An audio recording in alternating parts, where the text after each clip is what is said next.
In 1990, if Saddam Hussein had been clearly told that his conquest of Kuwait would cross a red line, the first Gulf War might have been avoided.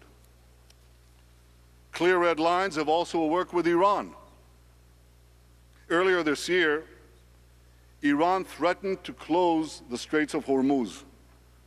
The United States drew a clear red line, and Iran backed off.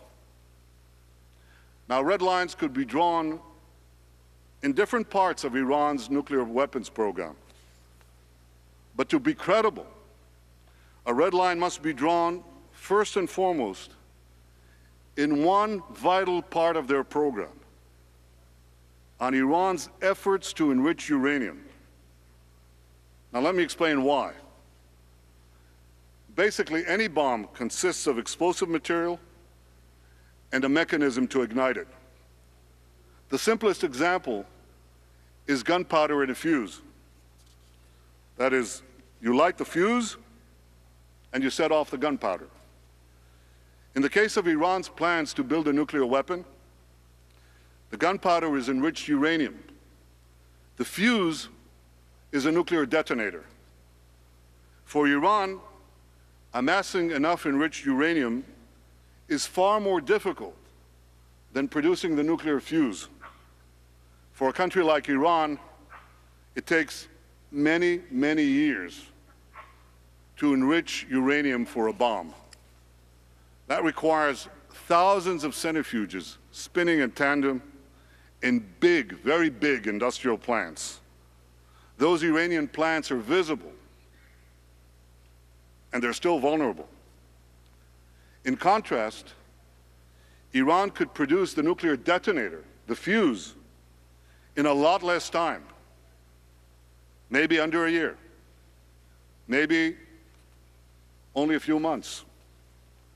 The detonator can be made in a small workshop the size of a classroom. It may be very difficult to find and target that workshop, especially in Iran.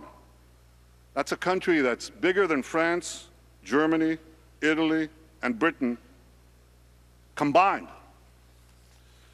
The same is true for the small facility in which they could assemble a warhead or a nuclear device that could be placed in a container ship. Chances are you won't find that facility either.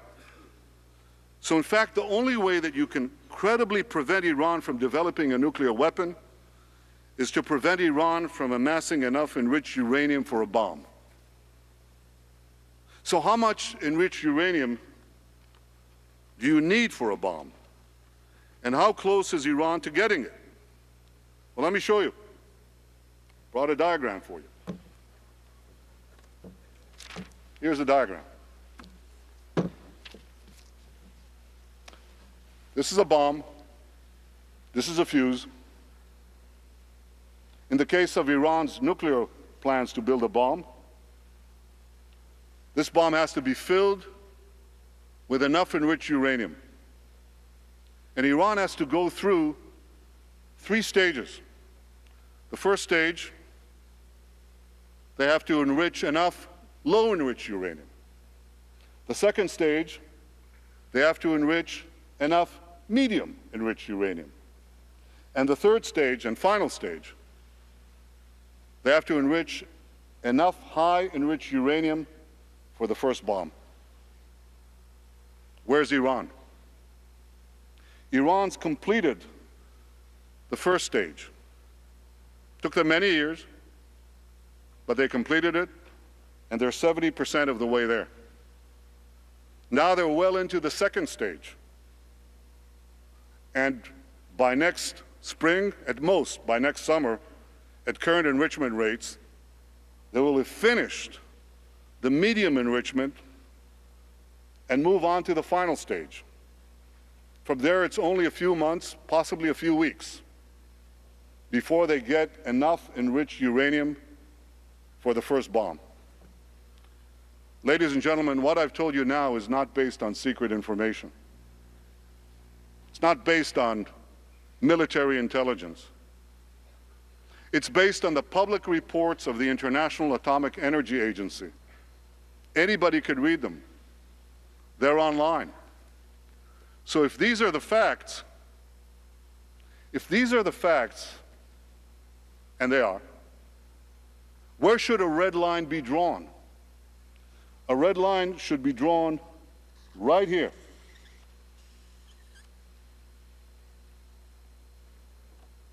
Before Iran completes the second stage of nuclear enrichment necessary to make a bomb, before Iran gets to a point where it's a few months away or a few weeks away from amassing enough enriched uranium to make a nuclear weapon.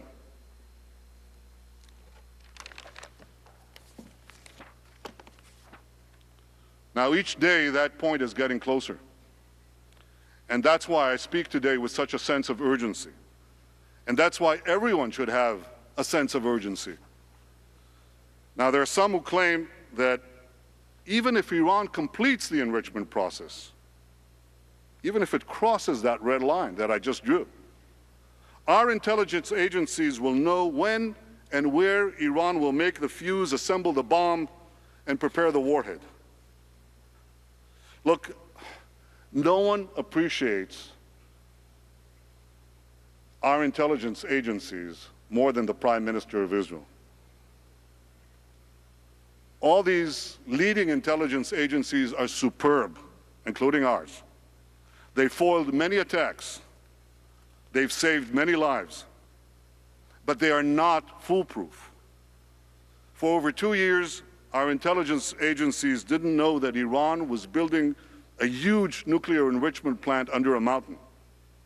Do we want to risk the security of the world on the assumption that we would find in time a small workshop in a country half the size of Europe?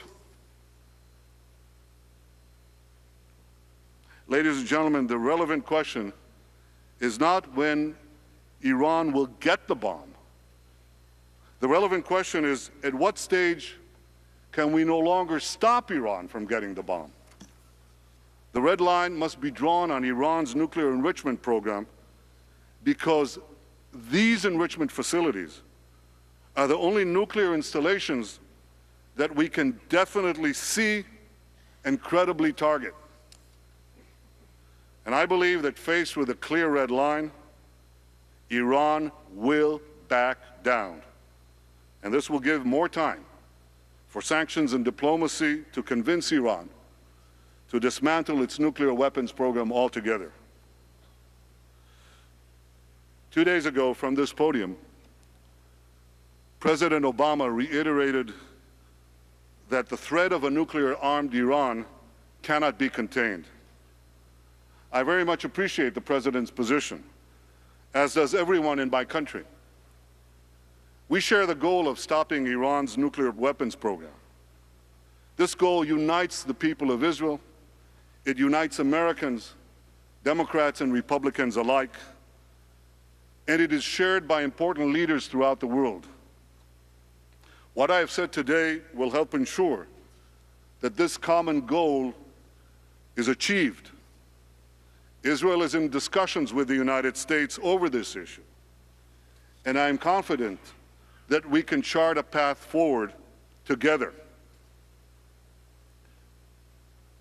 Ladies and gentlemen, the clash between modernity and medievalism did not be a clash between progress and tradition. The traditions of the Jewish people go back thousands of years. They're the source of our collective values, the foundations of our national strength.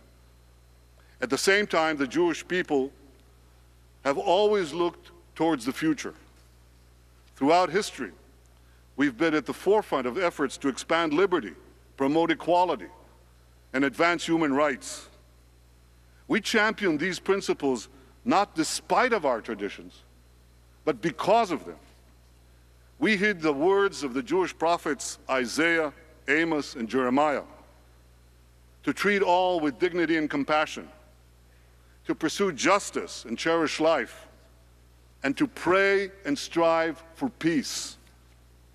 These are the timeless values of my people, and these are the Jewish people's greatest gift to mankind.